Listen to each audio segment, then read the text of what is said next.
Carolina Panthers just finished up day 3 of training camp, and today I want to give my thoughts on what we've seen thus far. You're listening to Money in the Bank. So through 3 days of camp thus far, the guy I've been most impressed with has been Terrace Marshall. A guy I wasn't as high on after the draft, only because I did not know what type of receiver would he be in the NFL. Who is his NFL comp? Like, who is the guy that he plays most like? And I mean, I think that I still don't have an answer to that, and I really don't even care at this point, because let's just enjoy the guy that he's gonna become in this league.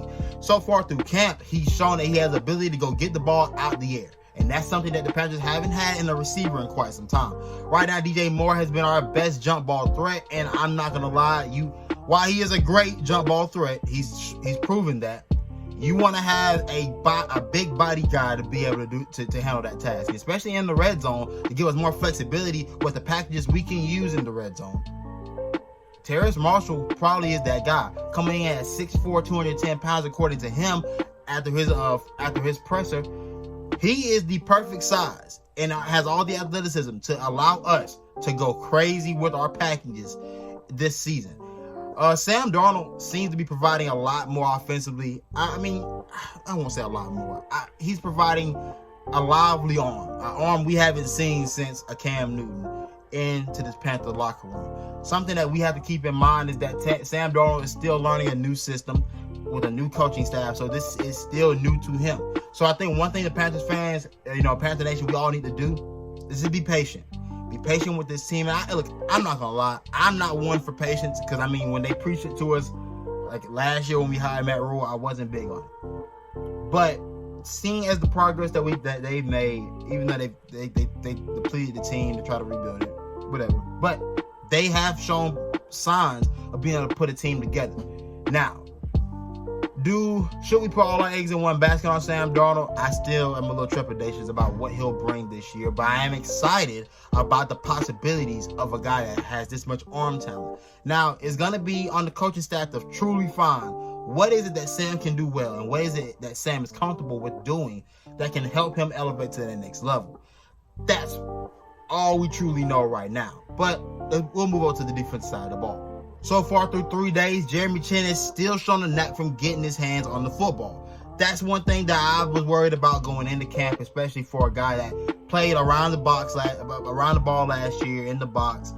Would he still be able, how's the transition of the game going to be for him? And again, he's another guy that I would probably say for fans, I know what we've seen from him last year, but because he's playing a totally different position, not totally different in terms of what he's playing in his past, but different in terms of what he's done in the NFL. And playing safety in the NFL is a tough task.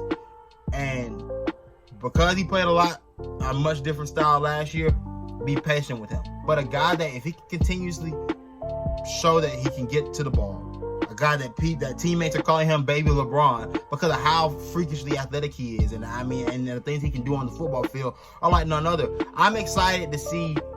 I'm not gonna say excited.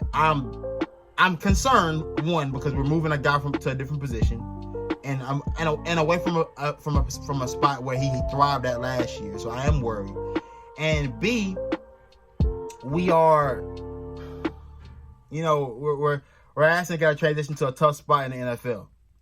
This is a tough thing to do, and so the rookie slump is more imminent probably now than it ever has been, because we're asking the guy to move position. So I would just, temper my expectations for him. But aside from that, there's been some clips of J.C. Horn getting beat in one-on-ones. I tell fans, look, this is practice. In one-on-ones, if you know anything about one-on-ones, they're tailored towards the offense winning more times than not, no matter who it is. And these are NFL receivers.